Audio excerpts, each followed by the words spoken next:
change. And in downtown, on the 101 North before Los Angeles Street, an accident is currently blocking the right lane. And watch for stop traffic forming from Mission Road.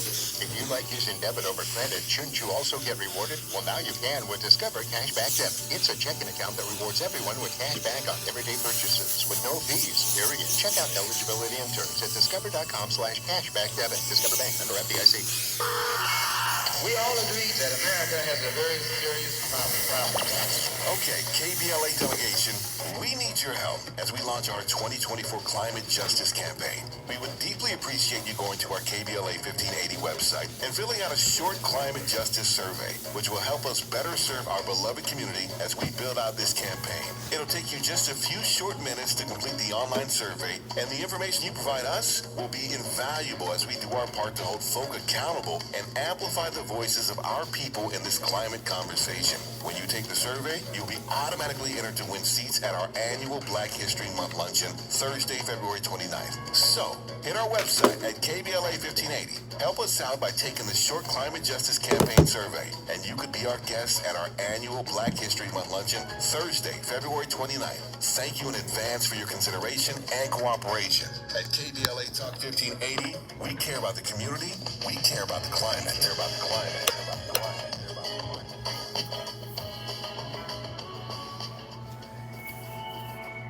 Hey, so I'm calling your show, 'cause I need to know. Show me which way to go before I throw my man out the door.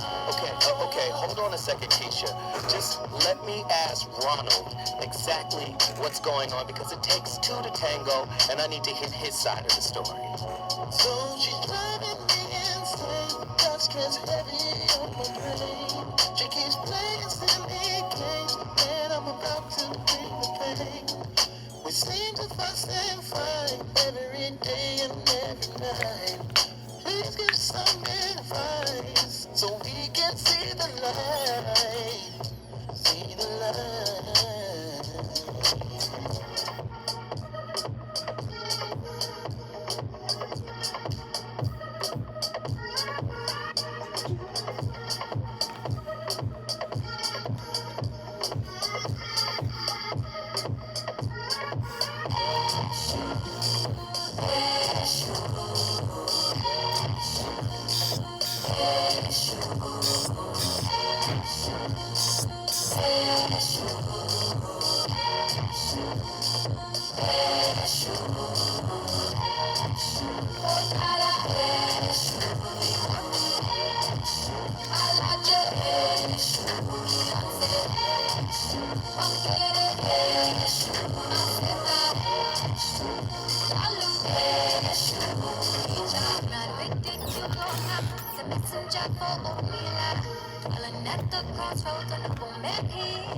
Hit that like button. Hit that like button. Subscribe.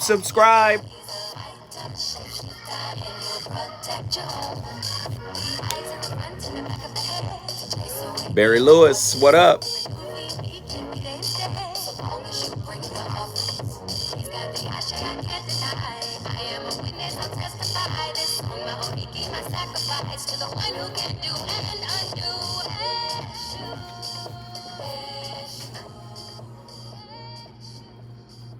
Narcissistic women are more common than people realized. Typically, narcissistic women are covert. They're seen as vulnerable. But overt and grandiose narcissistic women also exist. Because they are women, people cannot begin to comprehend the destruction that they cause in other people's lives around them. Narcissistic women usually carry the father wound.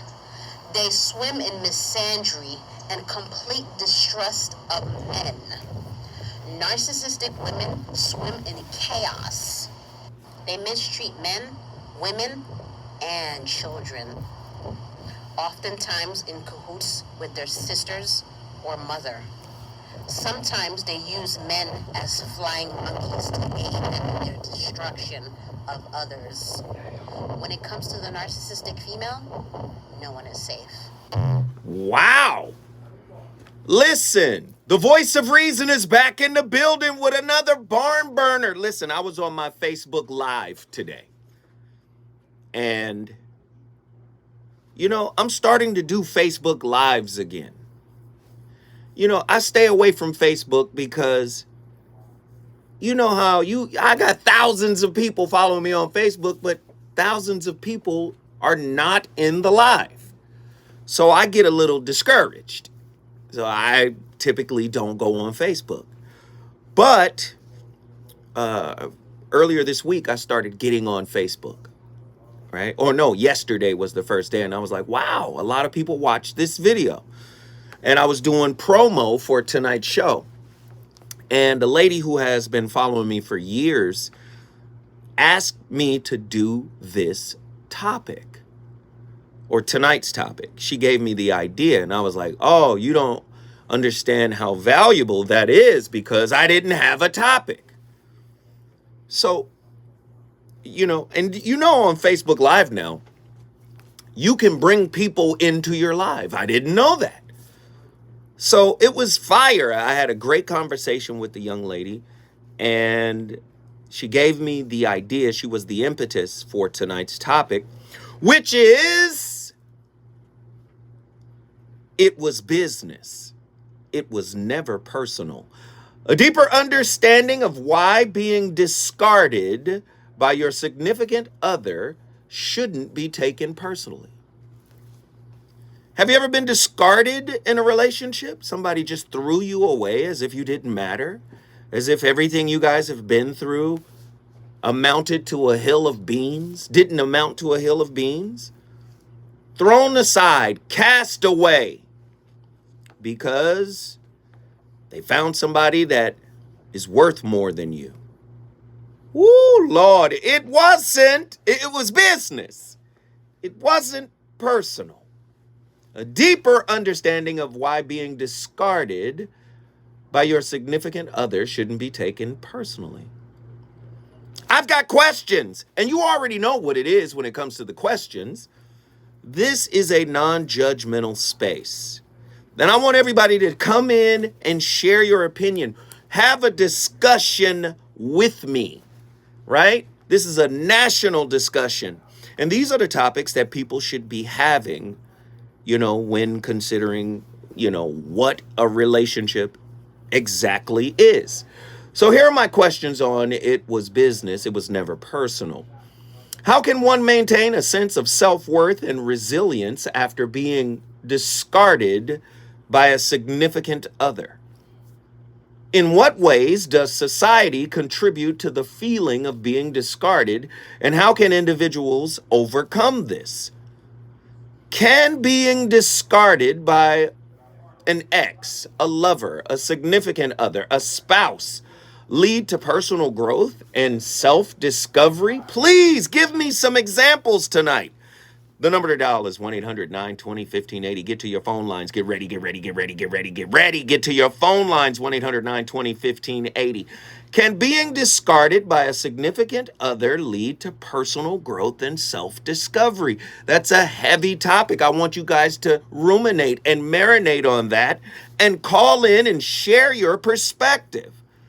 How does the concept of being discarded challenge traditional notions of love and commitment? Ooh-wee. Is it possible to maintain a healthy relationship with a significant other who has discarded you romantically? Why or why not? I think y'all need to hear that one more time. Is it possible to maintain a healthy friendship with a significant other or ex who has discarded you romantically? Why or why not? 1-800-920-1580. How does the fear of being discarded affect one's ability to form new relationship? Right? What role does self-reflection play in the process of healing from being discarded? Have you been thrown aside? Have you been thrown away? Have you felt like you've been thrown away? Somebody call me right now. I know a lot of you out there have experienced this, and it has destroyed your self-esteem, your self-worth. It has destroyed your sense of self. Tonight, we want to provide some resources. Can the experience of being discarded by a significant other lead to a reevaluation of one's own values and priorities? Heavy questions tonight, and I'm very interested to know your take. I'm very interested to know how you feel. Did you feel less of a catch? Did you feel unworthy because somebody threw you away? It was business. It was never personal. A deeper understanding of why being discarded by your significant other shouldn't be taken personally. Being discarded by a significant other is an experience that can be emotionally devastating. It can leave individuals feeling rejected, unworthy, and questioning their self-worth. However, it is important to recognize that being discarded is often a reflection of the other person's choices and circumstances rather than a reflection of one's own value as an individual. On tonight's show, we aim to explore the concept of being discarded, and we want to provide insights into how individuals can navigate this experience, utilizing it as an opportunity for personal growth and self-discovery. Please understand that everything about intimate relationships should be rooted in personal growth and self-discovery. Every single relationship you've ever been in should be rooted in personal growth and self-discovery. One way to avoid internalizing the pain of being discarded is to reframe the experience as a catalyst for personal growth. Instead of dwelling on the rejection, individuals can choose to view it as an opportunity to reflect on themselves, their desires, and their aspirations. By focusing on personal growth, individuals can channel their energy into self-improvement, learning from the past, and creating a better future for themselves. Now, how do you do that? It's real simple. You don't blame the other person for their choices, right? Please understand this. Blame is an extension of control. Are y'all listening tonight? 1-800-920-1580. Blame is an extension of control. See, if I blame you, which is designed to guilt you, I might be able to convince you to see things my way. 1-800-920-1580. Many people are slick. This is why blame shifting in relationships are so prevalent. Do you understand? You walk into that relationship looking for how you respond and react to every situation and scenario, looking for how you show up, right? You put too much attention on the person, how they show up. Why? Because you come to them with a relational begging bowl. Please fill my cup. Please make me feel like a man. Please make me feel like a woman. Please heal all of the wounds and all of the mess I've been through before. That's how many of us come into the relationships. Expectations are just requests. That's why we come into the relationship with so many of them. We expect people to give us what our wounds need. Did you hear me? I'm not here to feed your unhealed wound, right? I'm not here to feed your babies. 1-800-920-1580. Come get some of this tonight. Effective communication strategies play a crucial role in addressing feelings of being discarded by a significant other. Open and honest communication allows individuals to express their emotions, concerns, and expectations. By engaging in dialogue, both parties can gain a deeper understanding of each other's perspectives, potentially leading to resolution, reconciliation, and or closure. Listen, do like Kobe Bryant said. What did he say? Control what is yours to control. You understand? My godmother used to always tell me, you can't teach nobody how to love you. You can't teach nobody how to respect you. You can't teach anybody how to understand you. All you can do is respect, love, and understand yourself. Listen! That's more important than anybody ever respecting and understanding and loving you. You respecting and understanding and loving yourself completely. If you got that, you don't need it from the outside. I'm here to tell you, you don't need it from the outside. Being discarded by a significant other can ultimately lead to a sense of liberation and freedom. It can provide an opportunity for individuals to reassess their priorities, explore new possibilities, and embrace independence. By shedding the weight of a relationship that was not fulfilling, individuals can discover a newfound sense of freedom and develop a stronger sense of self. Did not tell y'all before. Sometimes God gives you exactly what you want so he can teach you that you really didn't want much for yourself. So many people think they know. You have no idea.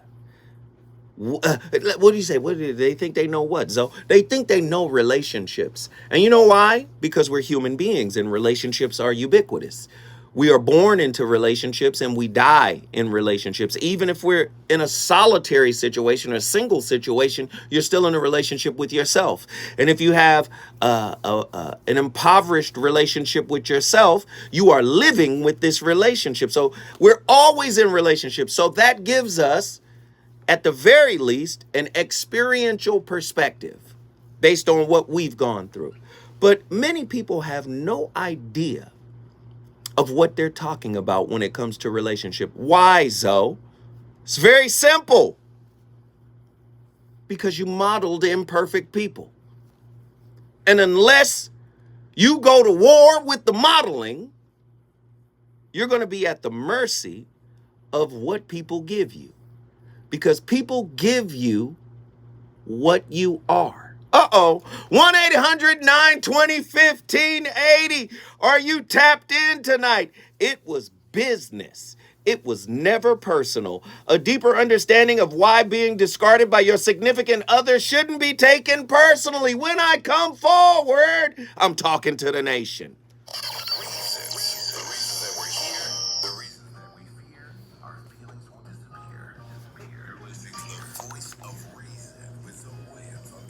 Hey, I need y'all to hit that like button. Can I get my folks to hit the like button? Can y'all hit the like button? Hello, tapped in. You know you got to call in. You know you got to call in for this. I might need to be discarded. Will you want what you get when you get what? Ooh. Y'all like that Coca-Cola look? That Pasadena, Cali? Woo, Pasadena in the building. Can I get everybody to hit that like button? Let's get those likes up. Let's get those likes up, people. Let's get those likes up. John Gilbreth, what up, my brother?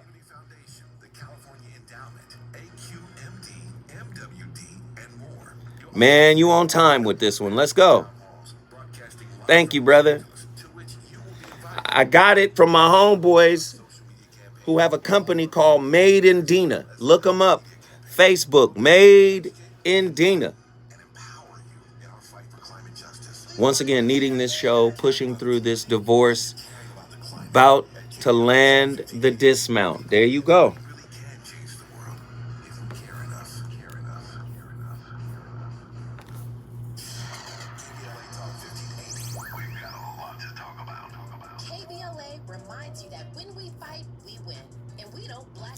Hit the like button. Only one person has hit the like button. Hey, check this out. There's ways you can support the show. Down at the bottom of the chat is a $sign. That's our super chat. You guys can definitely help with the super chat, or you can send me a Cash App. Moderators, can I get all the moderators to throw my Cash App in the chat? Please support. Say you want to get your brother some gas. That Cash App, pow. Say you want to treat your brother to a cigar. That Cash App, I get it right now. Please support. Or you could just support by hitting the super chat, the $sign at the bottom of the chat. Or you can go to my website, Mr. Zoe What, and purchase my latest book, The Shrouded Lighthouse. Live in 30. Here we go. All the moderators, please put my Cash App in there. Please. Twos and Fuse, activate. We're 23 minutes in. I'm looking like I got my watch on. I don't. We're 23 minutes in. Please support your brother Zoe Williams. Hey, and don't forget, Smoke and Mirrors. We go back into production weekend after the Super Bowl.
Narcissists are delusional. Most people don't really understand this about narcissistic abusers. And it's a critical point for victims to understand. Otherwise, you can waste years of your life and sanity trying to explain or even defend yourself against a delusional person. Narcissists truly believe that you are the problem because you refuse to go along with their fake, phony, and rewritten version of reality. It's difficult for normal people to wrap their heads around the fact that narcissists are not interested in hearing any version of reality that does not put them into the role of the hero, the victim, or the martyr, regardless of the facts, or if they were clearly responsible for doing something reprehensible. They aren't interested in those details, nor do they care. Control over the narrative is the most important thing to a narcissist. And if you are unwilling to completely agree with this made-up fantasy they came up with, then they will absolutely view you as the problem and project all of the blame onto you. Narcissists have no ability or desire to self-reflect about their abusive behavior and will outright refuse to take any accountability for the destruction that manifests everywhere they go. Trying to reason with a narcissist is the definition of insanity, and defending yourself against a made-up delusion is futile. Whoa, ladies and gentlemen, we on fire tonight. The VOR live from KBLA Talk 1580. So people are asking, what does it mean to be discarded? Well, discard is the ending of the relationship completely. Those with narcissistic tendencies will wish to completely end the relationship, as they will still be receiving mental supply from your confusion and distress. Meaning, listen to me now, I discard you because I know it hurts you. The confusion hurts you. The distress hurts you, and your confusion and distress over being discarded. And when I say discarded, tossed away like garbage, as Truemonger says, that brings you all these negative emotions.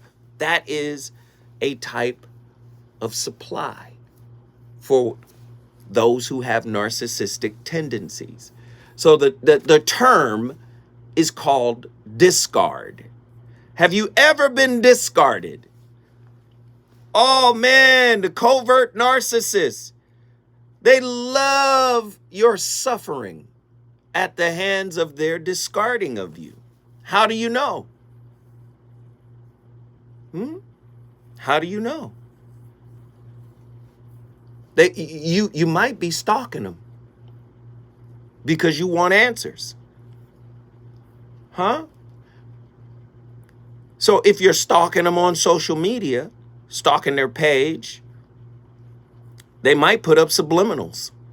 Are y'all ready for tonight's topic? 1-800-920-1580. Get to your phone line.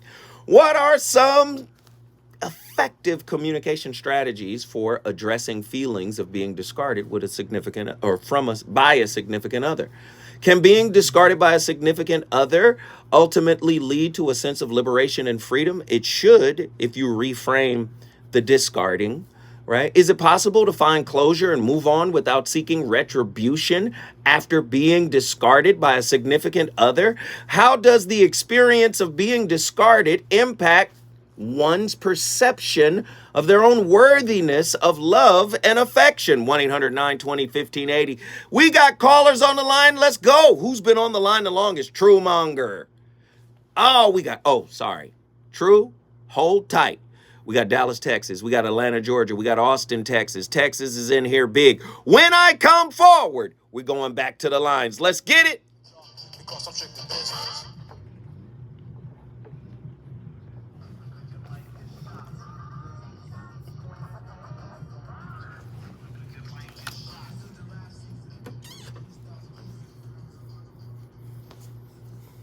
What up, y'all? Hey, for the people that hit that super chat, thank you. Let me make sure I thank you.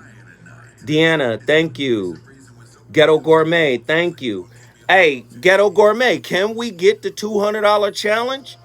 Let's get there, bro. Here's the latest on the Black Information Network.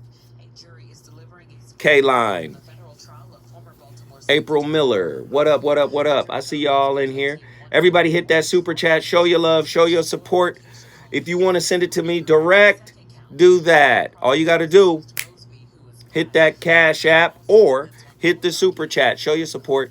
Show your love. Show your love. Show your love. Let's get it. assistance to the city of Los Angeles as it prepares to deal with the aftermath of a huge winter storm. Biden called Mayor Karen Bass during her storm briefing on Monday night. Bass, who is black, held her cell phone to a microphone so the public could hear Biden's message. Biden, who said he also called Governor Gavin Newsom on Monday, is offering LA and the rest of California help from FEMA. That's the latest. I'm Amber Payton on your home for 24/7 News, the Black Information Network, and BINnews.com. Can you sing Life Could Be a Dream? All right, Jeremiah. Hide user. Boop. Gone. See, I get rid of them. They start acting crazy. Get rid of them.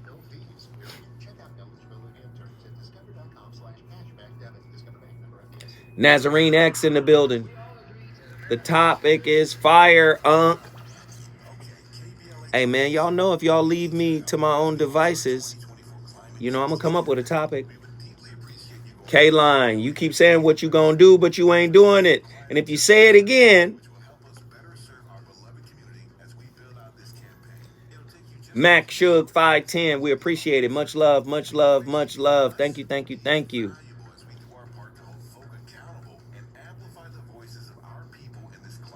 Mac is macking.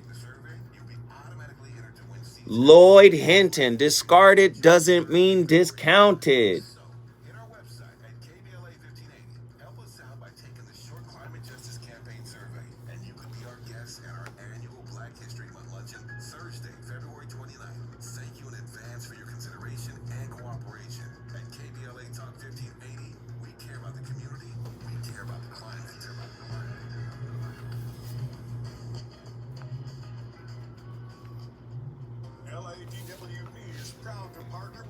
Hey, can you guys? Hey, we at $12, 32 minutes into the show. Come on, y'all. Let's get it cracking. Let's get it cracking. Content is too good. Okay. Assalamu alaikum. Boom. I'm sorry, y'all. You know I don't tolerate silliness. Y'all know that.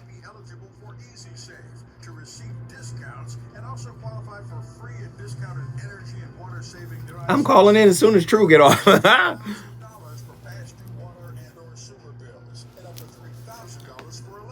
This is what I looked like in high school. This, if it had a bulldog on it, same colors.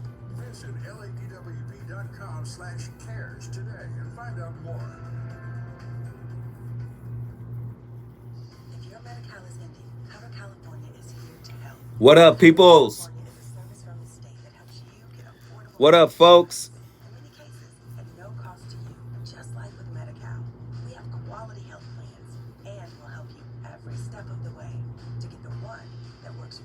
Yes, sir. So, if you're no longer eligible for Medi-Cal, check out Cover California. We'll keep you covered.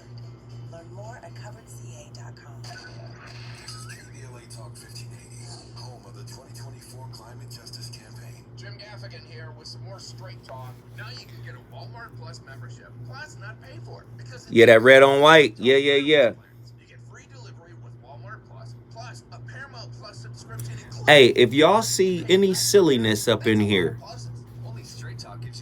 don't worry about putting people on timeout. Shake them. Requires service on Gold or Platinum Unlimited. One offer per eligible account. Paramount Plus Essential Plan only. Separate registration required. Additional terms apply. KBLA Talk 1580 believes in community empowerment through the arts. Dia Chucha Central Cultural is on a mission to transform community in the Northeast San Fernando Valley and beyond through ancestral knowledge, the arts. That's right. Ghetto Gourmet. That's right. Northeast San Fernando Valley has a population of about 500,000, the size of the city of Oakland.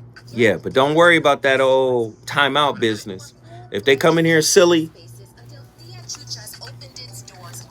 and half of them ain't even hit the like button. Y'all got to hit the like button if you're in here. Hit the like button. Say what's up. Unc, you ascending. You better believe it. You better believe it, man. I got so many cold things going on right now.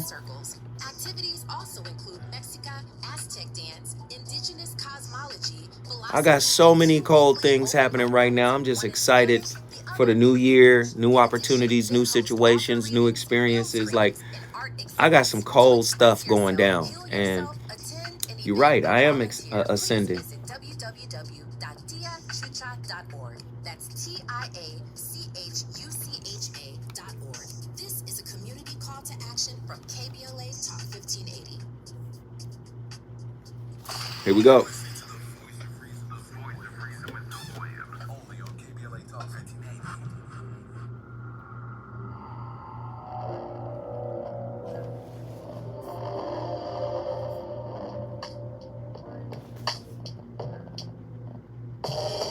Just had a fight with my mama. Exactly. We barely had confrontation. And if the lesson really was wrong, so I think she get it from my mama. Her bitterness passed down the bone. Tip attack when I'm coming out of trauma. She too defensive to listen, I'll call sorry. Looking at, I got problems. You got the type of advice that I need. I couldn't get the wrong emergency. They know it's hard enough the time that I need. Between working or being so clingy. It's the time zone difference, don't make no easy. So I figured I'd call and earn me. Turn my life down mercy, I got praying to me.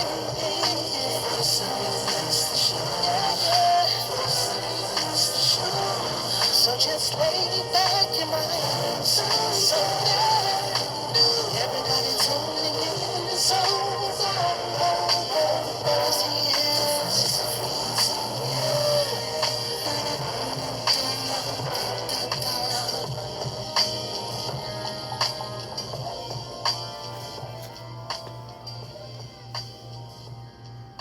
dark dance between an empath and a narcissist.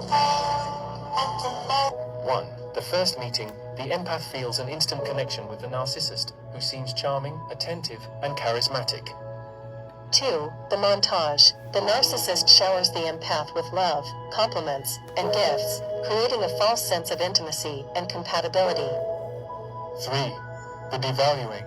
The narcissist starts to criticize, belittle, and blame the empath for everything that goes wrong in the relationship.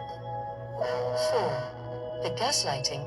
The narcissist denies, distorts, and invalidates the empath's reality, making them doubt their own perceptions and feelings. 5. The deception. The narcissist cheats, lies, and hides their true intentions from the empath, while accusing them of being unfaithful, dishonest, or crazy. 6. The rage. The narcissist lashes out at the empath with anger, threats, and violence when they feel challenged, rejected, or exposed. 7. The second guessing. The empath starts to question their own worth, sanity, and judgment, feeling confused, guilty, and ashamed. 8. The discard. The narcissist abruptly ends the relationship with the empath, leaving them devastated, heartbroken, and alone. 9. The begging. The empath tries to contact the narcissist, hoping for an explanation, an apology, or a reconciliation. 10. The reunion. The narcissist returns to the empath with promises of change, remorse, and love, rekindling the hope of the empath. 11. The remorse. The empath forgives the narcissist and believes that they have learned their lesson and will treat them better this time. 12. The eggshells. The empath walks on eggshells around the narcissist. Woo, Lord! Tonight's topic, have you been discarded? And has your self-esteem and your self-worth taken a hit because of it? Somebody in my chat said, closure is an inside job. I think it was Attila Phillips from Houston, Texas. And I agree with you 100%. You know, and listen, I keep trying to tell y'all, I'm not perfect. I have discarded people, and I have been discarded. Do you understand? I know this stuff from experience. I have sought closure. And let me just give you this. Dr. Mark Goulston said something. Rest in peace to my good friend, Dr. Mark Goulston. He said a couple of things that were quite profound. He said, when you break up with somebody, he said the hardest thing to actually break up with are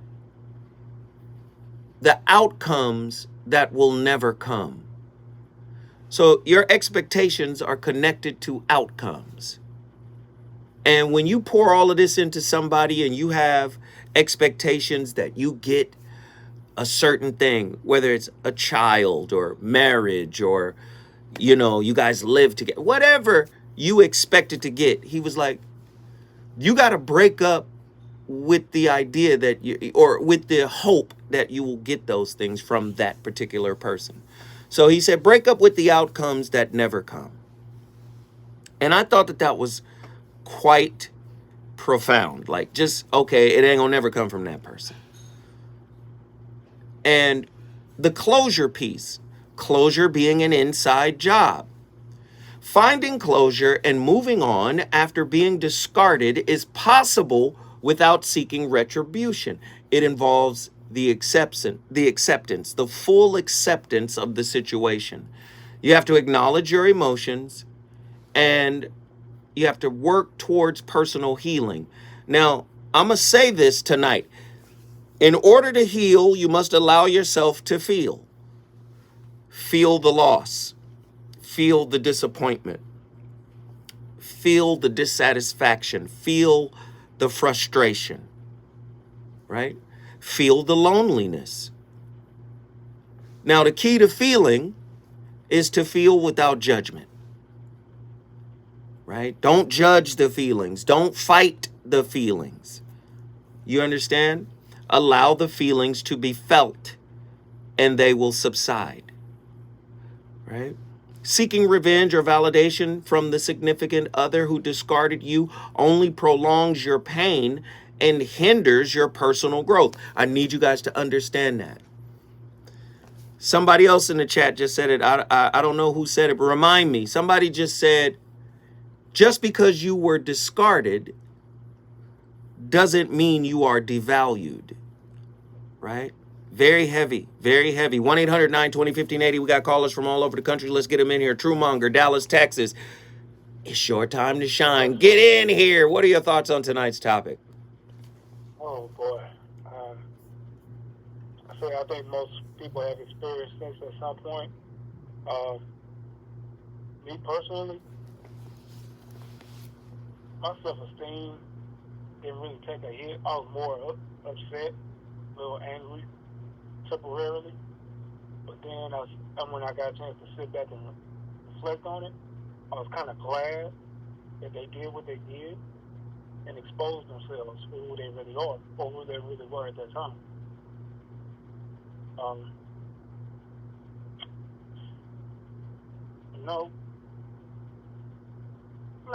Some people don't know how to handle that kind of stuff. They'll get real emotional about it and allow it to drain them, allow it to interfere with their life moving forward, because nobody really expects to get rejected like that. Mm-hmm. So it could be a difficult thing to process, but at the same time, you got to keep moving forward. And true, you bringing up a great point, man.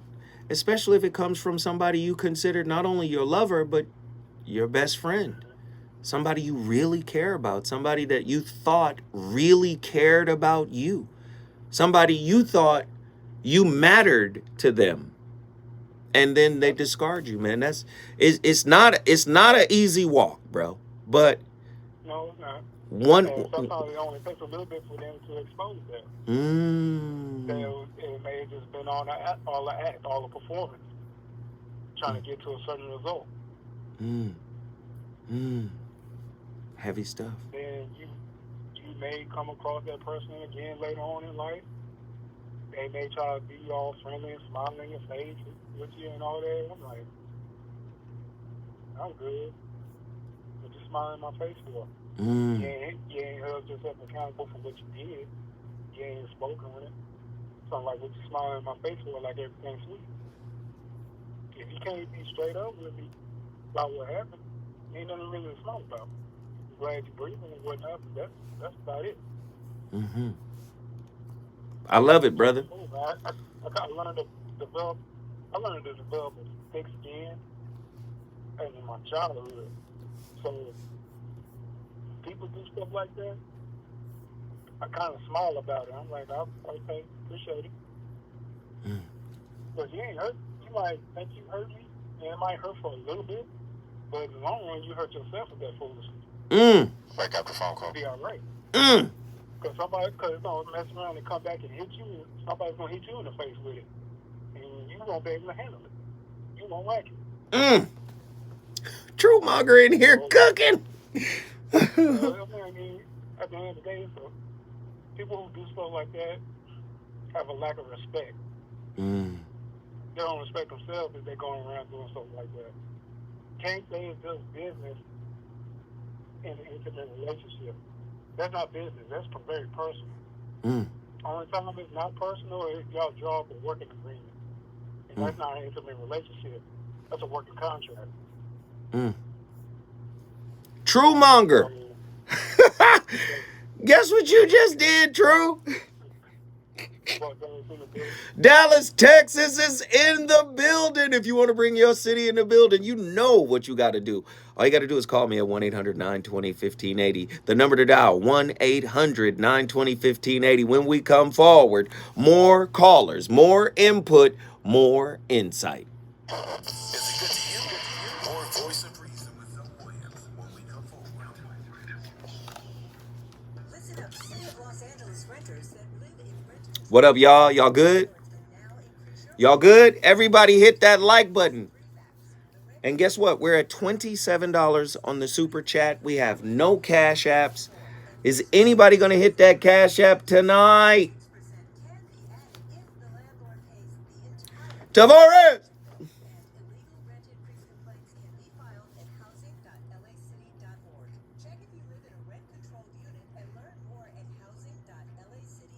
Likes up. Hit those likes. We have half the amount of likes that we need. Forget to read this joint whenever you get a chance. Covers your sleep number setting. The Climate 360 Smart Bed is so smart. Actively cools and warms up to 13 degrees on either side for your ideal sleep temperature. JD Power ranks Sleep Number #1 in customer satisfaction with mattresses purchased in store. And now save 50% on the Sleep Number Limited Edition Smart Bed for limited time. For JD Power 2023 award information, visit jdpower.com/awards. To find a store near you, visit sleepnumber.com. For the ones who get it done, the most important part is the one you need now. And the best part is the one you can deliver. That's why millions of maintenance and repair pros trust Granger, because we have professional grade supplies for every industry, even hard to find products. Shout out to Big Bro True. Yes, sir. That was a fire call, True. We appreciate it. Thank you guys for putting my Cash App in the chat. Now let's see who's going to respond to the call to actions. KBLA Talk 1580, connecting you with services and solutions. Legal Aid Foundation of Los Angeles is a nonprofit law firm that protects and advances the rights of the most underserved, leveling the playing field and ensuring that everyone. That's right, man. When y'all see them, delete them. Every year, LAFLA provides free, high-quality legal services to more than 100,000 people living in poverty across greater Los Angeles. Their unique combination of neighborhood offices, self-help centers at courthouses, and domestic violence clinics Pew, pew, pew, pew. Los Angeles on the front lines in vulnerable communities and at the forefront of change. LAFLA's expert team of attorneys, paralegals, and support staff works to provide direct Right. representation, offer counsel and advice, provide referrals, and educate the community about their legal rights through workshops and seminars. With locations all over LA. 11:30. Here we go. 30 seconds. First hour flew by. Flip after the song. Yep. 213-0060. That's 213-235-0060. To get legal help, make a donation or volunteer, visit lafla.org. lafla.org. This is a community call to action from KBLA Talk 1580.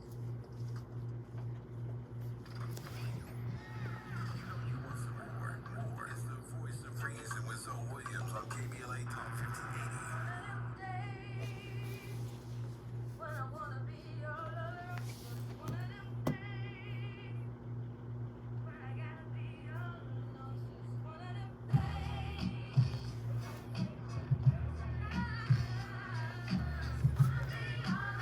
Thank you, Malcolm. Cash App.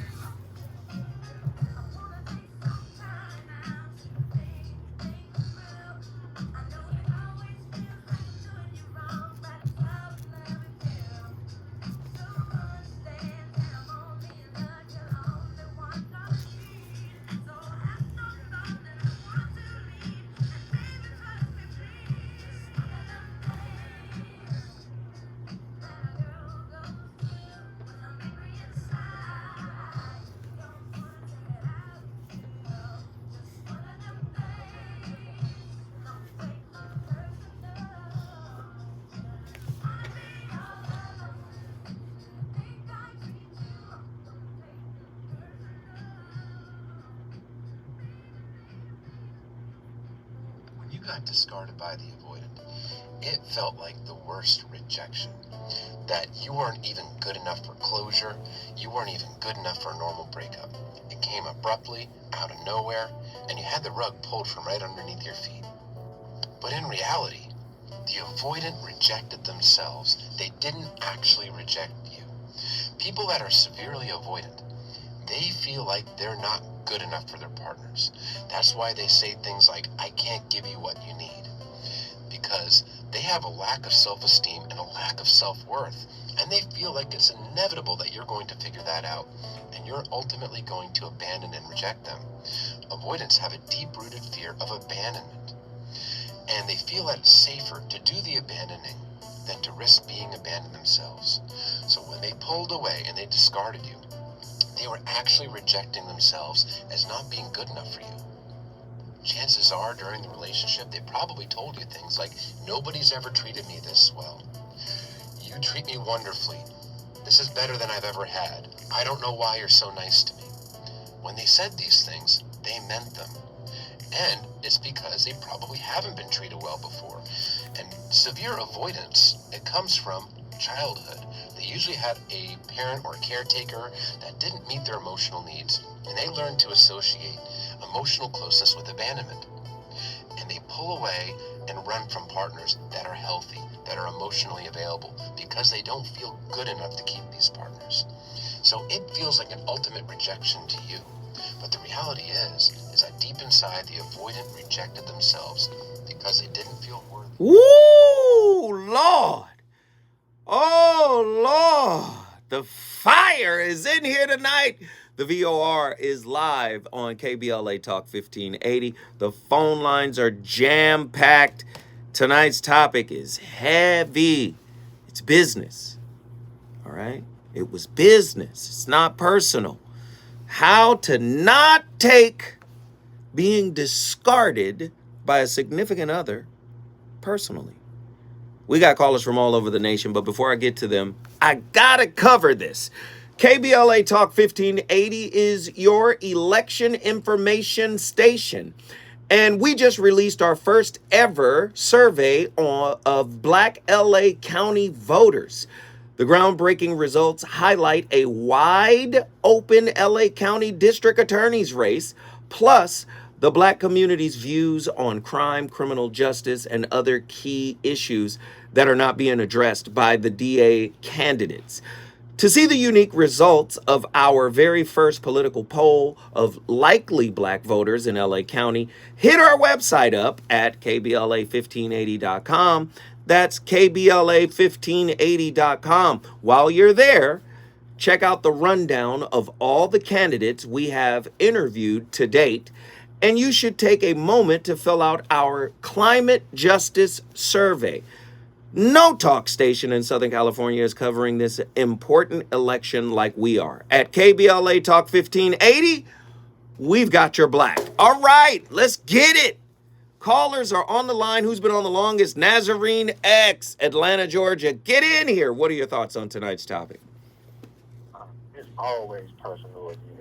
So all that crap that society been talking, like business, and I get it, man. I be in the pleasure of business and the business of pleasure and all that, but when I'm dealing with people, we gonna always keep it personal within context. So especially all that discarded, like you got a trash button in your desktop, your computer, if it ain't hacked, and if it is, whatever, like, at some point, the iCloud and every place where you can be put, so to speak, how Brother Wall Street Trapper said, like, man, there's a difference between being buried and being planted. So once you identify with some type of root within, you remain a space for growth, period. All that just business crap, like handle your business, mind your black home business. We're gonna keep it all love. Like, I pray everybody, including myself, just felt like that. I just feel like it's part of the where you apparently lost sense of your own ownership over your own mind, one's own self, etc. Your heart is whatever you caring about. As long as you, even through therapy, that quiet time alone with whatever else is with you, I believe that they call it that still small, whatever the case is, the voice and all of that. Like, God to me could be Mother Nature, a woman voice, whatever echoing with you. And I promise you, most of it, trash-wise, is you could do composting. It's biodegradable. Like, as you break down, you re-enter the cycle of nature itself at the end of the day and beginning of it all regardless. That's a personal relationship you're allowed to have in love of oneself, or even say with compassion for others in spite of oneself at times. It's just at the end of the day, these roots is where they at, and it's all love. So again, with the same trenches type of echo, I love y'all.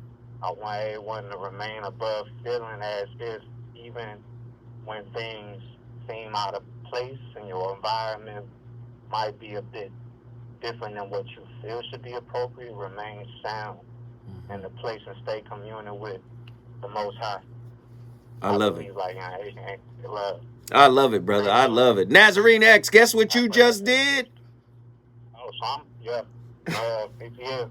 ATL, the A is in the building. Get to your phone lines. I want to talk to y'all. 1-800-920-1580.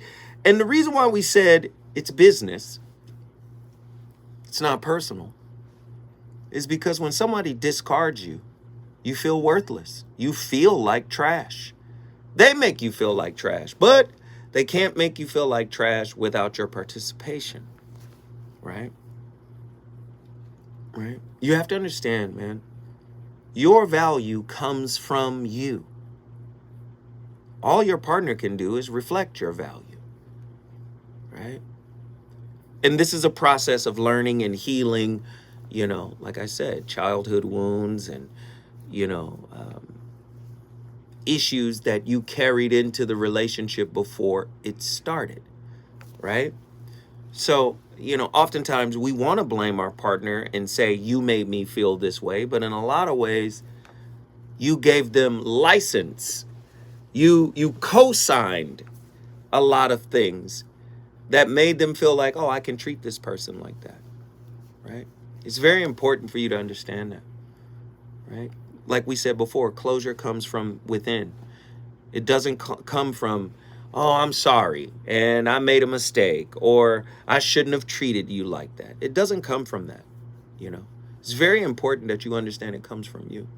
Listen, when we come forward, we going to Austin, Texas, and we're going to Houston, Texas. Listen, Los Angeles, you've experienced what I'm talking about. You've gone through it. All you got to do, LA, is call us, 1-800-920-1580.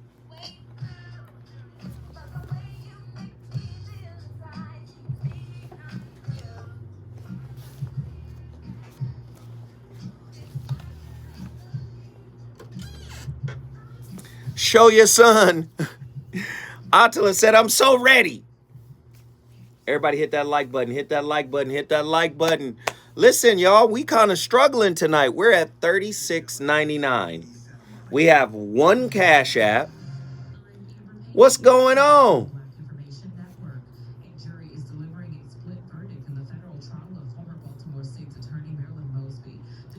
What is going on, family?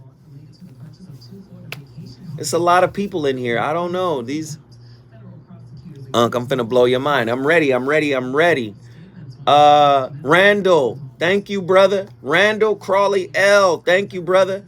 My Moish brother, what up? My brother in Ifa, what up? Uh-oh.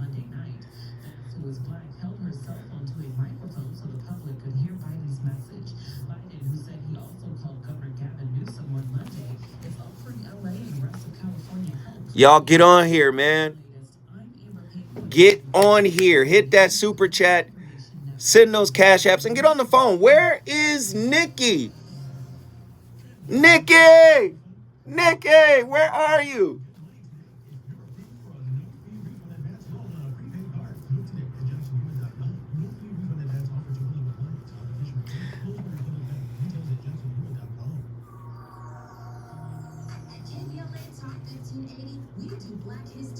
Good evening, everyone. What up, Yaya? Yaya Aleem, what up? Oh, Truemonger, he just said hi. And then I think Ghetto Gourmet deleted Ida. Ida is one of ours.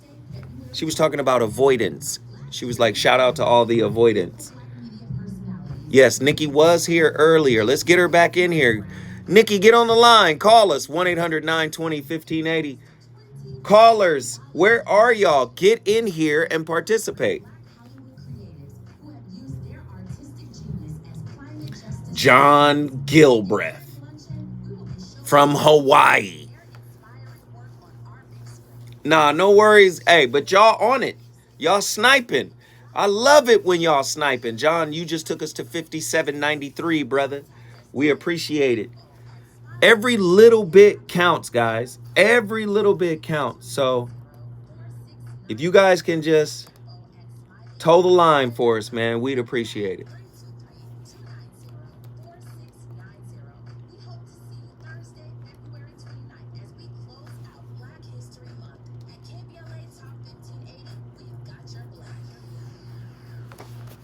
Toe the line. Here we go. Has your soulmate become your cellmate? Does black love still exist? What are your bedroom turnoffs? Fantasies and fetishes? Financial infidelity? I'm dating a bad person.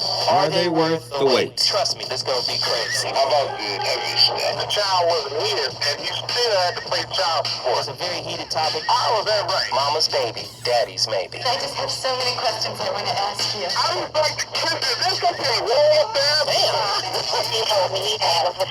Thank you. Thank you. Trail has been committed. Hit you with the bad Sorry, Ida. How does he maintain his pomposity? Why can't you open up, brother? Karate man on the inside. They don't show their weaknesses. Yeah. How do you write William so well? So William, reason and accountability. The voice of reason. Hey everyone, it's Dr. Romney. Welcome back to this YouTube channel on narcissism, narcissistic relationships, and healing from these relationships. And this next video, we'll take on avoidant attachment style. It's part of a series about all 4 attachment styles and how your attachment style may impact you in a narcissistic relationship. Now today, we're going to talk about the avoidant attachment style. This is an attachment style that has also been called the dismissive style. We can call it the avoidant/dismissive style. These are sort of those psychological solo travelers, very independent, and they can actually be quite emotionally cut off too. They don't ask for much emotionally, and in turn they don't offer much emotionally.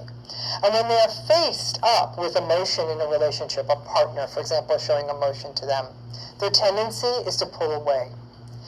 The avoidant/dismissive attached folks, these are folks who will not come to a relationship with deep intimacy needs or emotional needs, and like I said, in parallel to that, will not have much to offer to any show of emotion. In fact, we're quite put off by it.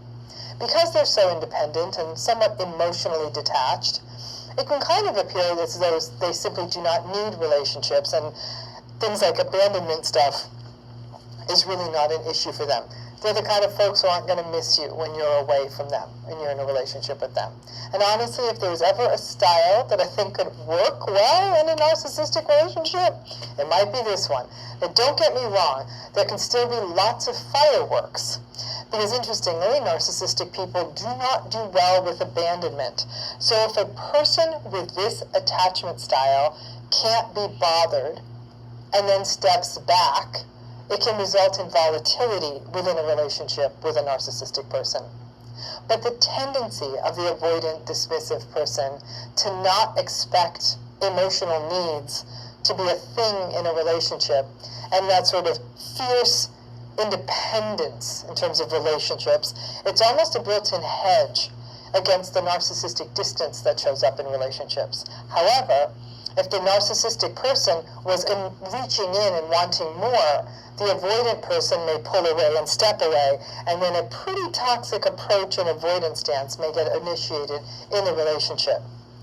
Not surprisingly, while the vulnerable narcissistic folks may be, as we already talked about, in that more anxious attached space, the grandiose and malignant narcissists may very well have more of this avoidant attachment style. So you can imagine, let's take it one way, if an avoidant and dismissive narcissist and then an anxiously attached person got into a relationship, how that can become very messy and very cruel very quickly. The contempt and dismissiveness you might see from the avoidant narcissistic person for emotion, for the needs of the other person, and that fierce emotional independence. Yes, you're absolutely right. I'm sure you're hearing this and saying, well, that sounds like a narcissist. But the fact is that not all people with dismissive, avoidant attachments are narcissistic. It's not the case at all. Now, you may wonder what kind of parenting style leads to the dismissive avoidant attachment style. It tends to originate with parents who are sort of cold and detached from the child's emotional states. They may very well pull away when the child is asking for nurturance or reassurance or closeness. The caregivers do not necessarily neglect the child in general. They're actually probably physically present. That might even feel a little worse. And sadly, the more the child reaches in to the child for needs and wants and emotion, the more that the caregiver is likely to withdraw. And these avoidant parents also likely don't show much emotion either. It isn't that sort of in and out quality with the anxious parent, but rather the physically present, emotionally absent parent. That's what leads to the avoidant sort of attachment style. Woo, Lord, tonight's topic. Have you been thrown away? Have you been discarded? Ooh, it's business. It's not personal is tonight's topic. How to not take being discarded by a significant other personally. Being discarded by a significant other is undoubtedly a painful experience, but it should not be taken personally. It is essential to recognize that one's worth and value as an individual are not defined by the actions and choices of another. By reframing the experience as an opportunity for up-leveling, for moksha, for nirvana, for self-actualization, for self-realization. Sometimes you have to, that's what relationships are. If you're not up-leveling spiritually in relationships, then you're using them wrong. Relationships are for spiritual elevation through self-revelation. Once you understand who you are completely through the vehicle of relationship, wow, you start to up-level. You understanding? You have to learn how to utilize effective communication strategies, and you have to learn to embrace self-compassion and self-empathy strategies. Individuals can navigate the aftermath of being discarded in a healthier and more empowering way. It is through this process that individuals can find closure, heal, and ultimately thrive. In other words, what they think about you and how they treat you does not determine the worth you set for yourself. On tonight's show, we are exploring the various thought-provoking questions that delve into the concept of being discarded by a significant other by addressing the questions that I have read throughout the show. We have gained some insights into the emotional, psychological, and societal aspects of this experience. It is important to remember that being discarded does not diminish one's worth or value as an individual. Instead, it presents an opportunity for self-reflection and self-reevaluation of one's identity and one's values. Being discarded by a significant other should not be taken personally. It is complex, and it does challenge societal norms, and it can impact one's perception of self-worth, but it can also necessitate a reevaluation of personal boundaries and values. Let's get this work tonight. We got callers from all over the country. Who's been on the longest? Let's get him in here. Reggie, Austin, Texas. What are your thoughts on tonight's topic? Get in here. What's up, though? Man, I don't know if this is right or wrong, but it's just mine. I feel like nobody knows you the way you know yourself. Ooh, keep going. You know your idiosyncrasies, you know your strengths, you know your weaknesses, you know where you came from and how you got to be where you are. Mm-hmm. And I think if somebody would treat you like you were trash and just throw you out, they obviously don't know you. Because if they knew you, they wouldn't treat you the way they did. Mm-hmm. So you can't take it personally because they don't know you the way you know you. And so I'm not saying you shouldn't take it personally. I'm saying you can't take it personally. You can hurt, because I mean obviously that hurts you. You're a human being, and dealing with that pain is another topic altogether. But I don't think you can take it personally, because the most cruel person in the world wouldn't do that to you if they really, really knew you. That's just, I mean, I'm just believing that nobody in this world is that cruel. They don't know something about themselves, or they don't know something about you. But it's a disconnect somewhere, and that's your point of grace, where all right, they didn't know me, but I know me, And because I know me, I'm not going to put myself in this situation like they did. But Reggie, can I ask you this? Could it not be you taking it personally, but could it be your unhealed or unrequited wounds that are taking it personally? Absolutely, it could. And I don't think we can have any definites in this. We got to be real flexible with it. The definites kind of cut you up. And so I'm leaving room for the unhealed wounds, room for them not knowing who I am, room for all of that stuff. And it could be stuff that has nothing to do with you. I mean, this has happened to me, and it had nothing to do with me. I didn't know that in the beginning, but in the end, it came around, and it had nothing to do with me. So I can't make myself feel terrible forever over some stuff that had nothing to do with me. Like, that just, I can't connect with that. You know what I'm saying? But we could take it even deeper. Throw in the concept of the whip, the work in progress. So say you're with a person who has the potential or who discarded you, right? Just say they discarded you. And their reason for discarding you is because of something you did to them. Maybe that was the excuse they needed all along because they didn't want to connect or commit anyway. So maybe they needed an excuse to throw you away. So what better excuse than to use your own humanity against you? Talk to me. Wow. To use your humanity against you. If they use your humanity against you, then those aren't your people. Ooh, come on, keep cooking, Reggie. There's a tribe that is yours. Ooh. There's a tribe that reflects all the goodness that you have. And they ain't your tribe. They're not your people. They're not your group. So they remove themselves and from the situation. It's addition by subtraction. And you end up better leaving than you were coming. Now, you don't feel better immediately, but eventually you're going to feel like, man, I'm stronger than the stuff that happened to me. And then you move on. That's how you move. You know?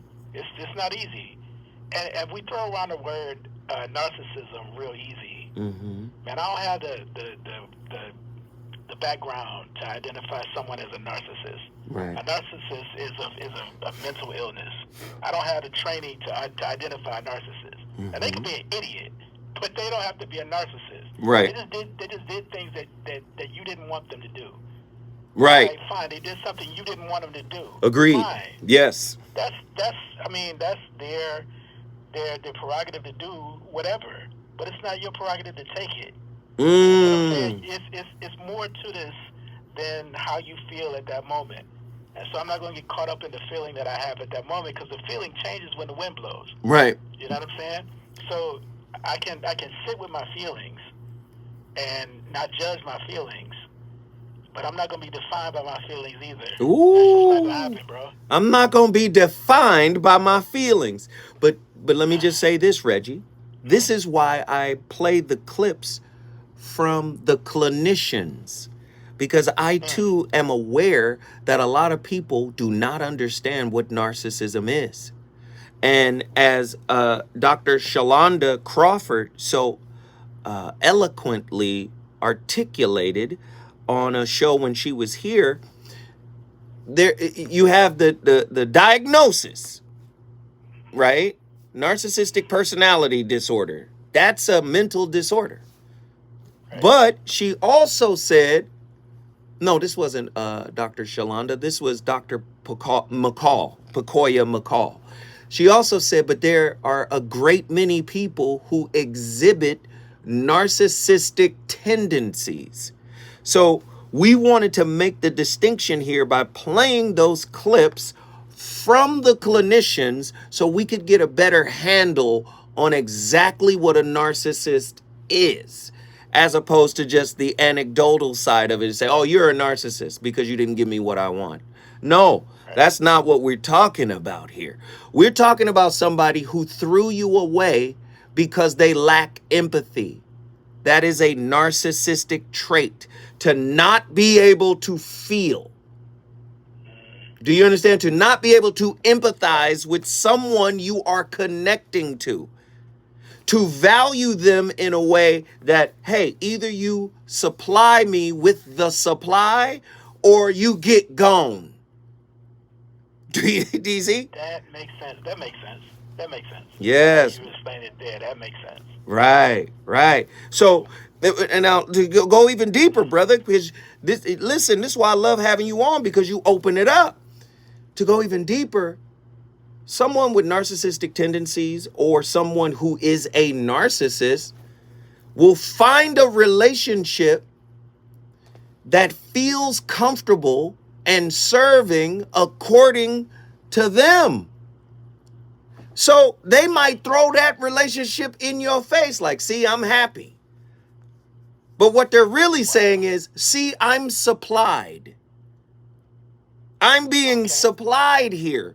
You weren't giving the supply in the way that I needed it. So I devalued you. That's part of the strategy. First, I'm going to love bomb you, build you up, make you think you're everything. Then I'm going to start critiquing and criticizing. Then, devaluing, right? Then I'm going to discard as if nothing we've been through ever happened. That's what we're talking about, bro. Wow. I wonder, I guess, other than dealing with your feelings, initially, what do you say to yourself when that happens? Like when something like that happens? I mean, I know you have to sit with your feelings and deal with it as it comes, but what do you say to yourself initially? When we was kids, and one kid, I don't want to use an inappropriate term, but one kid would come around and Big Mama would say, that boy is a little off. Big Mama said some ain't quite, the gears ain't all clicking. You understand? And sometimes Big Mama would have empathy for that kid, like, that baby ain't right. And Big Mama would show empathy because she would know something's off. When somebody shows you that they can't process human beings in a relationship, something's off. And you got to be able to say, I know I love him. I know I want to be with him. I want a future. I want something. But you got to be strong enough to go, okay, I can't do that. Do you understand? Absolutely. Reggie, guess what you just did, brother? I brought Austin in the building, bro. Austin, Texas is in the building. If you want to bring your city in the building, you know the routine. All you got to do is call me, 1-800-920-1580. When we come forward, Houston, Texas, and the SIP.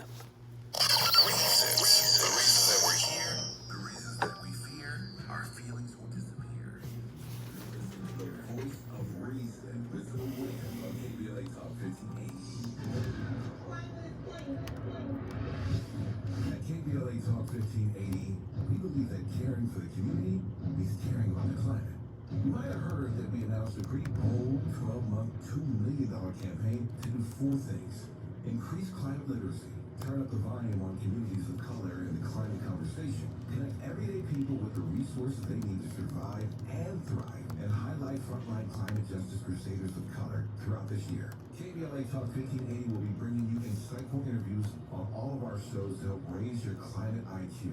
Each quarter this year, we will also be hosting free climate events in various communities throughout the city with food, fun, and forward-thinking conversations. Thanks to partners like LADWP, Metro, Caltrans, the Sierra Club, the California Community Foundation, the California Endowment, AQMD, MWD, and more. You'll also be hearing more about a couple of national town halls broadcasting live from Los Angeles, to which you will be invited. And we'll be rolling out a robust social media campaign on all our platforms, as well as an... Yo, we're at $57, man. We're 22 minutes in. We need a good push. We only got one Cash App today, and we're at $57.93. We're basically $40 outside of our $100 mark.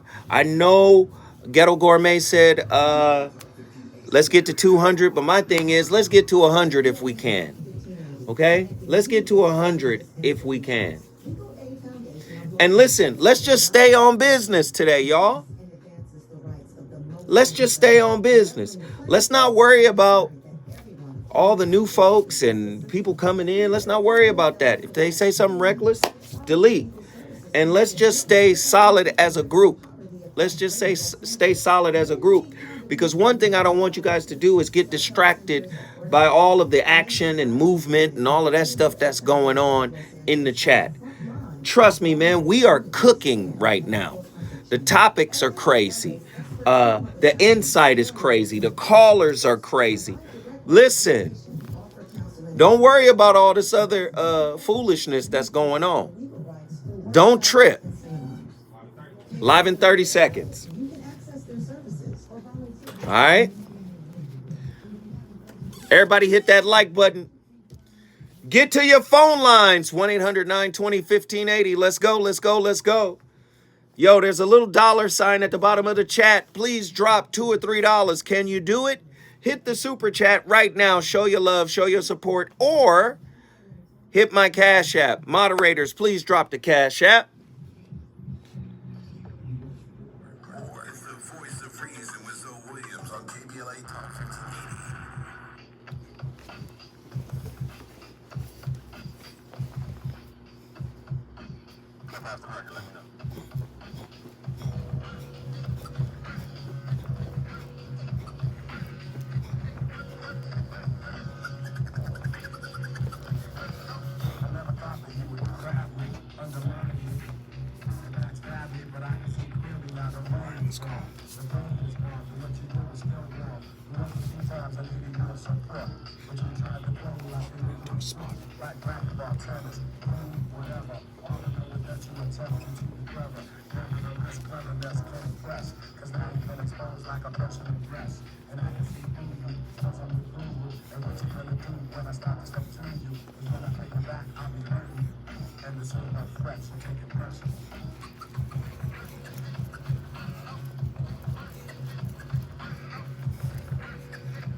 So dismissive avoidants have a different relationship to rejection than most other attachment styles, and basically all other attachment styles. And it's that they tend to experience it very differently depending on what stage of a relationship they're in. And it doesn't matter if it's like a friendship, a family relationship. There's a direct correlation with like how vulnerable the dismissive avoidant has been, and then how much they hurt from rejection. So what we'll often see, for example, is like in early stages, the dating phase of a relationship, or even if it's like of a friendship, just starting to get to know somebody, vetting them, if the person rejects them, they can be like mildly affected or almost unaffected. But if the dismissive avoidant starts getting really vulnerable with that person and really starts like opening up and allowing that person to meet their needs, then rejection tends to hurt significantly more than other attachment styles. And, you know, I know that anxious, preoccupied attachment styles can tend to feel like acute rejection, and they panic and they have like, you know, a lot of distress around it in specific cases. But dismissive avoidants have like a much harder time moving beyond it. So it may not be quite as acute at times, but it can be like close to as acute, but actually lasting significantly longer. And then when I explain to you a little bit about like how this happens, where this comes from, and what's really going on. So the root number one that I want everybody to understand here is rejection when it's at a mild level. So like rejection when it's in the earlier phases of a relationship, when a DA doesn't know somebody that much, they will hurt. They can hurt, but only from the meaning they're giving to it. So they don't really hurt as much from a needs perspective. Like they're not like, oh my gosh, I need this person to meet my needs, and if they don't, I feel like I'm like losing the opportunity for my needs to be met at all. And so they don't have that same like panic that an anxious preoccupied has, because they rely on themselves to meet their needs primarily. So there's not this like threat there, or like this existential threat, because literally we identify our needs as a huge portion of our sense of self. And if we perceive that they're not going to be met, we feel like a part of ourself is like, you know, truly threatened from a survival perspective at the subconscious level. So So in the early stages, a dismissive avoidant doesn't hurt so much from that. If somebody rejects them, they can make. Woo, Lord, Thais Gibson be laying down. She be laying the fire down. Let me just do this. Attila, I'm going to bring you in. But you know I got to carry you over. Attila from Houston, Texas. Get in here. What are your thoughts on tonight's topic? Man, this topic right here. Yes. So he was just talking about dismissive avoidance. I wish people would talk a little bit more about fearful avoidance like myself. Don't worry. I got you.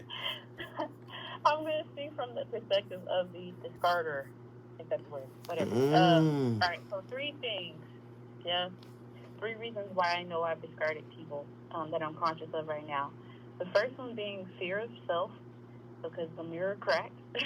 The second being I had some wounds that were unveiled, and the things that were unconscious were made conscious. And the last one being Figo. So, Figo. Yeah. Wait. Hold on. You're going to have to say all of it again when we come forward. Ladies and gentlemen, listen, this is the sermon of the night. We cooking. This is one of the most revolutionary talk shows on relationship in the world, and it's only on KBLA Talk 1580. Exclusive!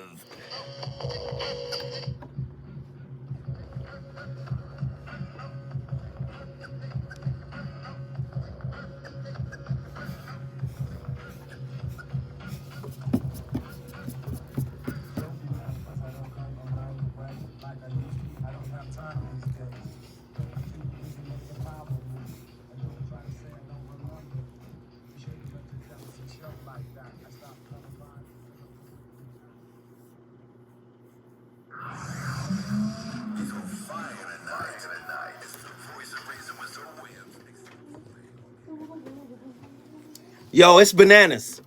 Hey, where y'all ranking this one? Where are y'all ranking this topic tonight?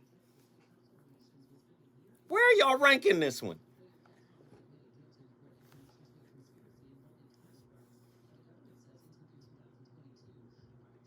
Where y'all ranking this one, yo?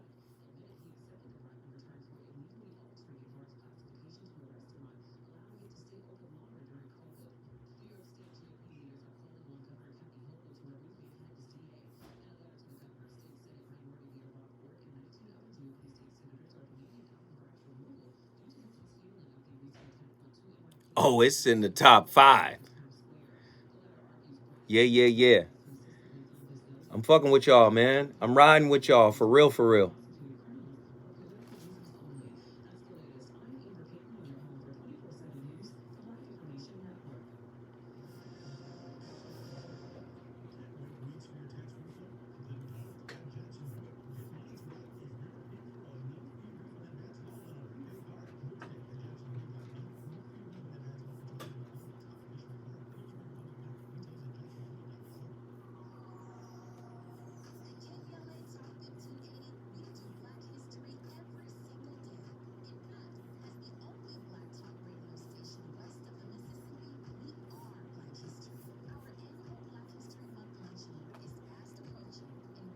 Savannah in the house, what up?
Holla at your brother, man. Holla at your brother. I'm staying on point. What up? Hey, listen, we're at $72.93. Can we get to $100? We're 33 minutes in.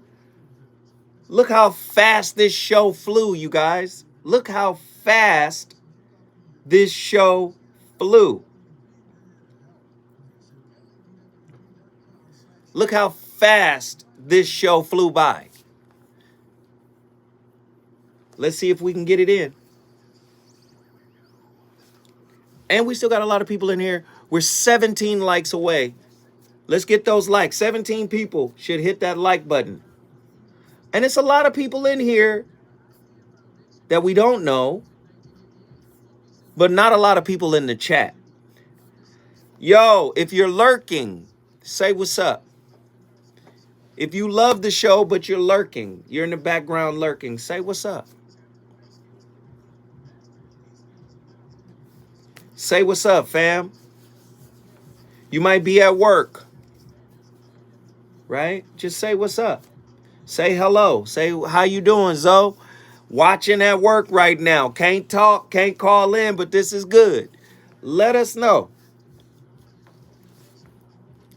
Ronald Tony, what up? Yo, yo, yo, what up? That's all I'm asking for. John Gilbreth, we know you, brother. You fam. He says, I'm at work, though. All the burners are lit. Yeah.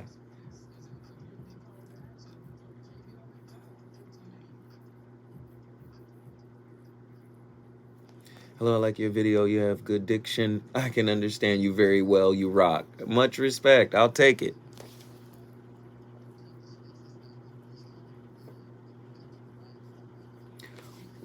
Hey, Britt Atwater. What up from Atlanta, bruv? What up, my brother?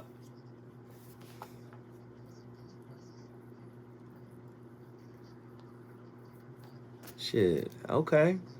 Said February 14th is coming and nobody for me. I ain't got nobody either. Shit. So we in the same boat. Amanda Chandler says, hello, Zoe. What up?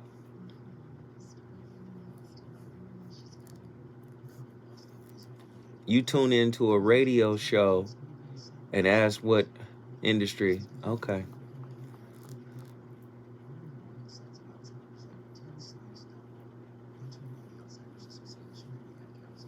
Sorry, A. Britt. That's where me and my brother part ways. Here we go.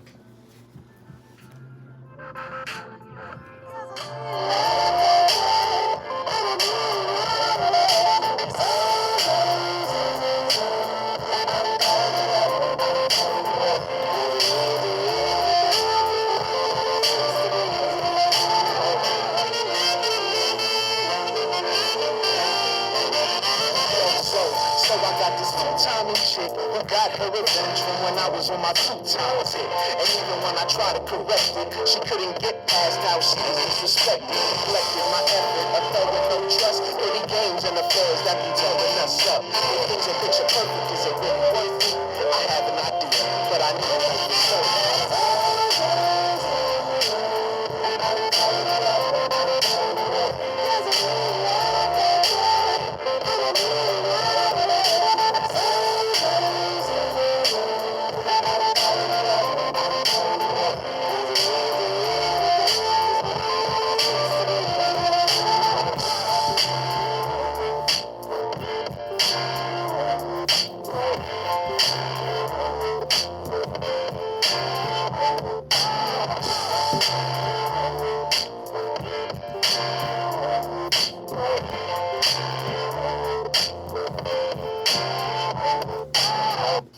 In today's video, I want to talk to you about getting dumped by a dismissive avoidant.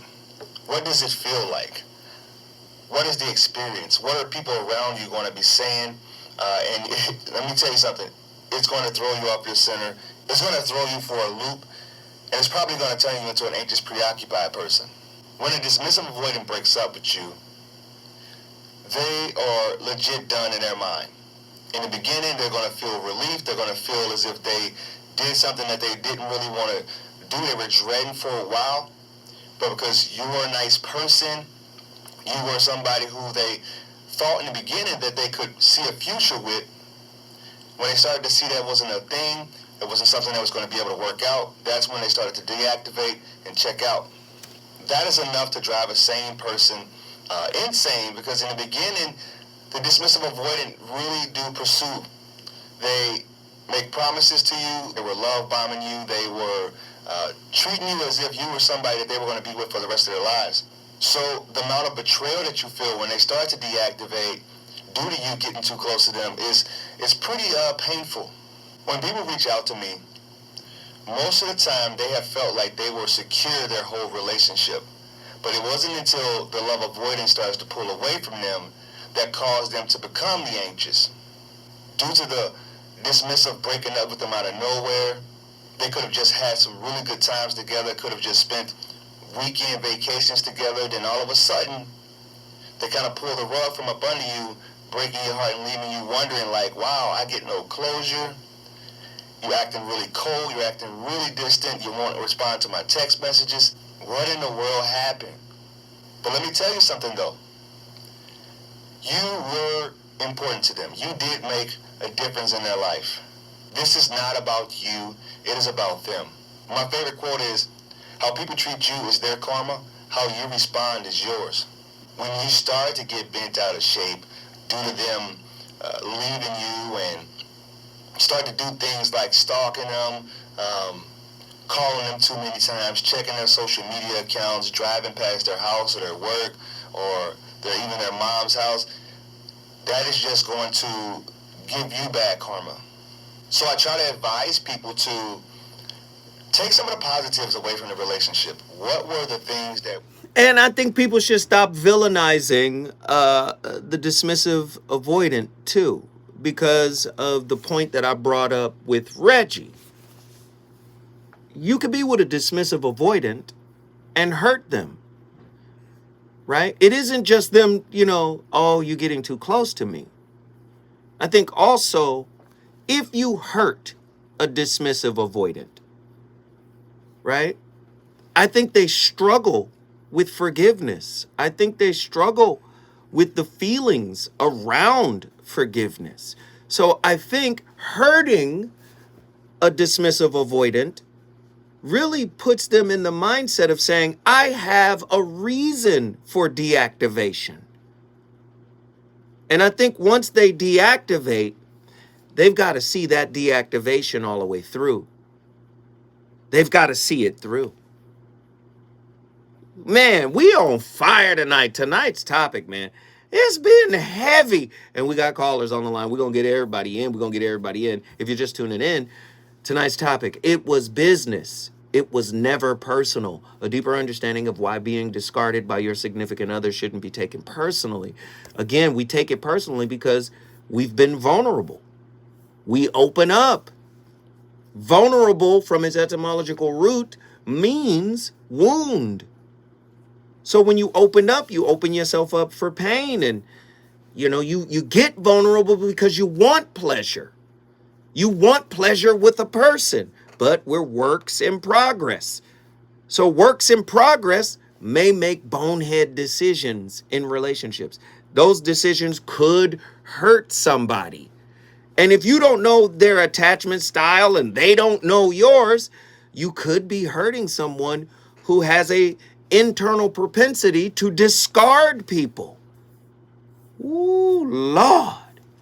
We've been on it tonight. Let's get her in here. Attila, Houston, Texas. What are your thoughts on tonight's topic?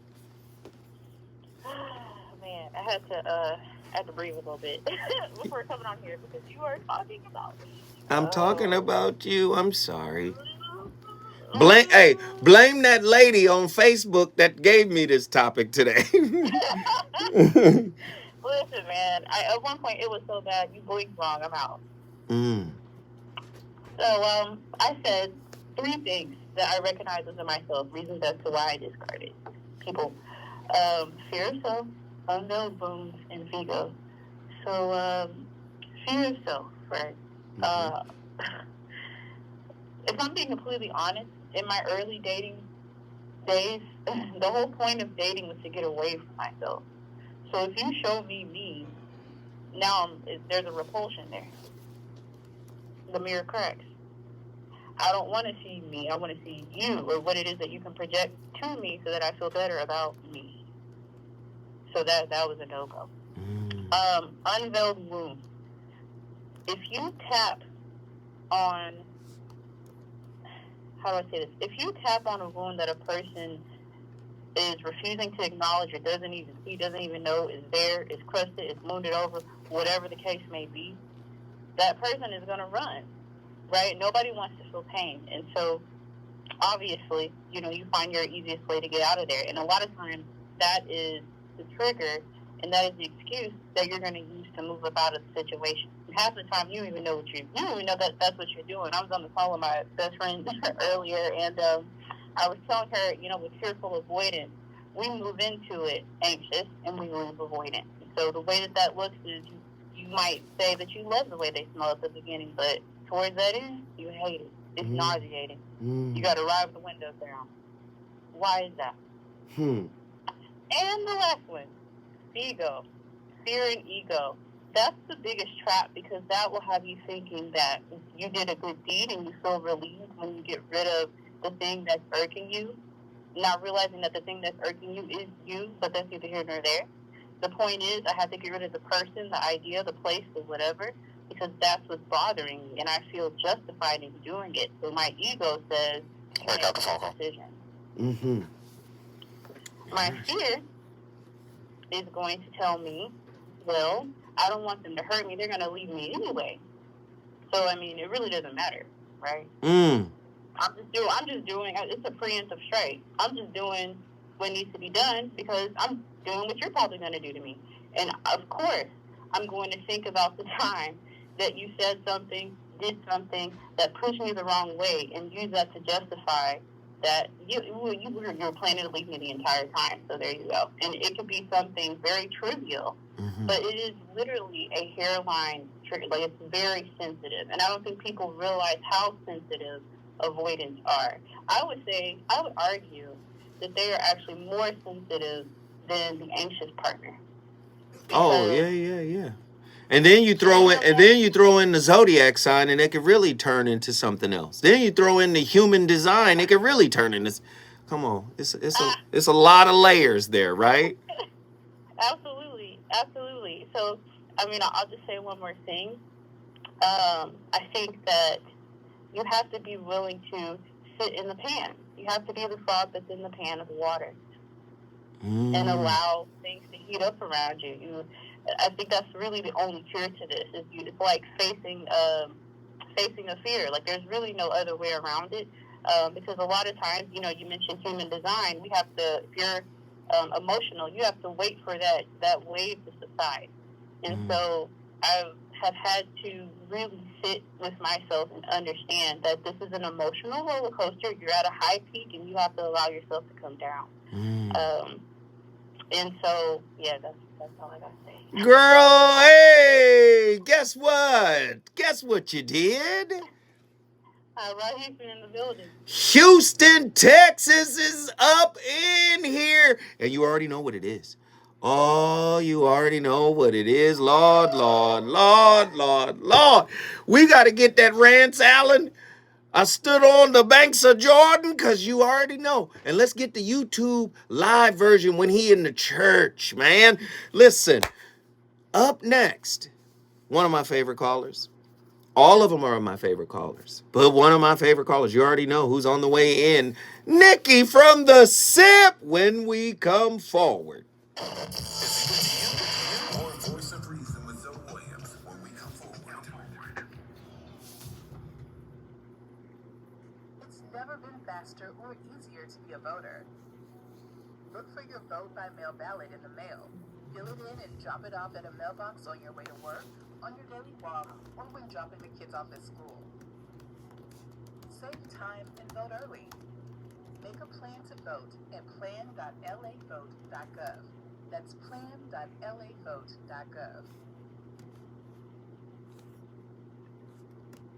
Why choose a Sleep Number smart bed? Because no two people sleep the same. Only the Sleep Number smart bed lets you each choose your individual firmness and comfort, your sleep number setting. The Climate 360 smart bed is so smart, it actively cools or warms up to 13 degrees on either side for your ideal sleep temperature. JD Power ranks Sleep Number #1 in customer satisfaction with mattresses purchased in store. And now save 50% on the Sleep Number. One more clip. Smart bed, limited time. For JD Down or not? Well, who is it? JDPower.com/awards. To find a store near you, visit sleepnumber.com. Somebody named Katya Morozova, dismissive, avoidant breakup. That's my white lady. It's probably good as hell. Why dismissive, avoidant act so cold? It's probably good as hell. But I'm gonna go right to Nikki. To help keep you up and running. Call clickgranger.com or just stop by. Granger, for the ones who get it done. KBLA Talk 1580. We've got a lot to talk about. KBLA Talk 1580 believes in community empowerment. LA's 99 neighborhood councils form the grassroots level of the Los Angeles city government. The system was created to connect LA's diverse communities to City Hall. While neighborhood council board members are volunteers, they are also public officials elected to office by the members of their community. Neighborhood councils advocate on issues like homelessness, housing, land use, emergency preparedness, public safety, parks, transportation, and sustainability. They also provide local expertise on the delivery of city services to their various communities. Neighborhood councils are open to participation by anyone who's a part of the fabric of daily life in said community. This includes those who live, work, or own property or a business. If you are interested in stepping up to join your local neighborhood council, visit www.empowerla.org. That's empowerla.org. This show went by fast, right? This show flew by, right?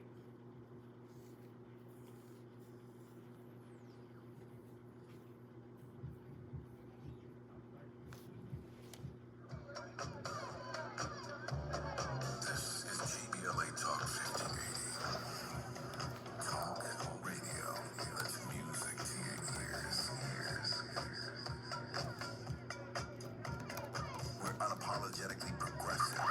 KBLA Talk 1580.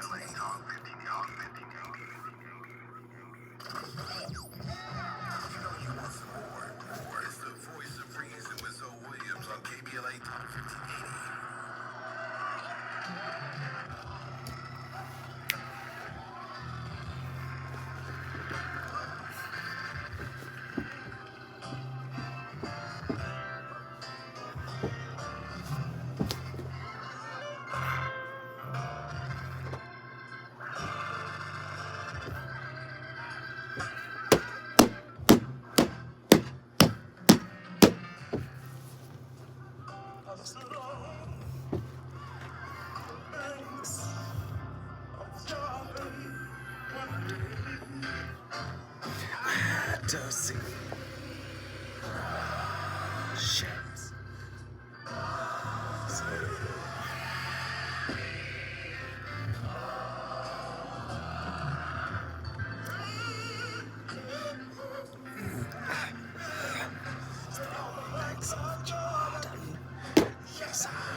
Ladies and gentlemen, we got to play her theme song now. Nikki from Mississippi is in the building. Nikki, come on. You got to make it make sense to us tonight. Talk to us. Talk to us. What are your thoughts on tonight's topic? Brother Zoe and the fam, just a few words of food for thought. What if the discarding is a way for God's source to use to act as a protective mechanism? Ooh, rejection equals protection. Yes. Ooh. Somewhere in the back of my mind, a ludicrous song is playing. How you not gonna cut? Boy, I'm me. Speak on it. Come on, Nikki. So, it's like Reggie was saying, if you are getting rid of me, maybe my spidey sense has been going off, but I'm not paying attention because maybe you're aesthetically pleasing. So my guardian angel comes in with the universe to cause the other to discard me, to wake me up so I'll pay attention. Because there's something over there that I'm seeking and not paying attention to all the signs. And instead of me internalizing it initially as pain because I was thrown away, it's going to make me stop and say, wait a minute, what did I miss? So that doesn't happen to me. And if that's happening to me, because I keep saying the same thing, what's supposed to happen does. So then the question becomes, why did that need to happen? Keep going, Nikki. Go ahead, Nikki. So, I mean, you can't go to the I'm pain and crushed and first. No, it becomes a question because wait a minute, I missed something. I'm too equipped. I'm bringing way too much good stuff to the game for you to discard me. So it's because I'm doing my internal work. I come in peace always. I didn't just get that way. That's a birth defect. So if that's happening, before I go to the I am crushed place, my perspective might just be, hey, that's just God in the universe saying to you, no, this is a place you don't need to go anyway. And because you have in your flesh not paid attention to the spidey sense every time we said something to tell you, beware, we're just going to get all this off so you don't have to go down the stupid tree and hit every link. Righteous. Keep going. They know, she's a human being. She has feelings too. And she can fall for the aesthetically pleasing because everything that could be good to me is not good for me. So what if it's just nature saying no? Nature saying no. Rejection is nature's way of saying no. Rejection is a dodged bullet? Talk to me. Right. Because, again, man's rejection is always God's protection. So it's however it works for you. But it is a shield from something, some circumstance, some emotion, some mental disorder that is not going to produce a positive outcome. So maybe it is a short amount of pain, short period of time, but I'd much rather that than a long trip. Than to live with you now forever. See, some people never recover from that. But if it hurts early enough, even if I've missed all whatever the universe has been sending me about this person, friend or intimate, but especially intimate. If you gotta hurt me early. Don't hurt me late. Hurt me early. Let's get it out the way so I can get on. Short amount of pain, short period of time. Lord. Nikki, guess what you just did, honey? Mississippi. We love you, Nikki. Thank you for calling in, man. Hey, man, I really love this show, man. Listen, we're not right about everything. Nobody's trying to be right. I need you to understand that. We're not trying to be right, but we are trying to have the right conversations, right? These are the conversations. Let me just be honest here. These are the conversations that actually lead to growth, right? The conversations that make you question your norm, right? That make you question your childhood modeling, right? If we can't question our childhood modeling, then how are we supposed to grow up? How are we supposed to mature? How are we supposed to expand beyond, the generational tasks that we have inherited? If you want to expand beyond the generational task you inherited, You got to question where you came from. You got to question what you modeled. Man, this show was powerful. Again, we start the conversations. It's up to you to finish them. Up next, the fire shall continue. My friend, my sister, your sister, Jill Monroe. You already know what it is. RSVP with Jill Monroe is up next. She's going to keep the fire lit. We appreciate everybody for tapping in.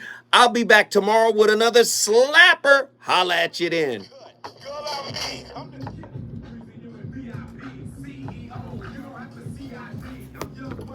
Great show, y'all. Love y'all.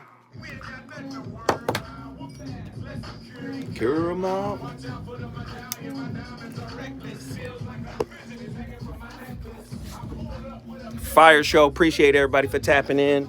Number love, number appreciation. I love y'all. Thank y'all. All right. Deuces.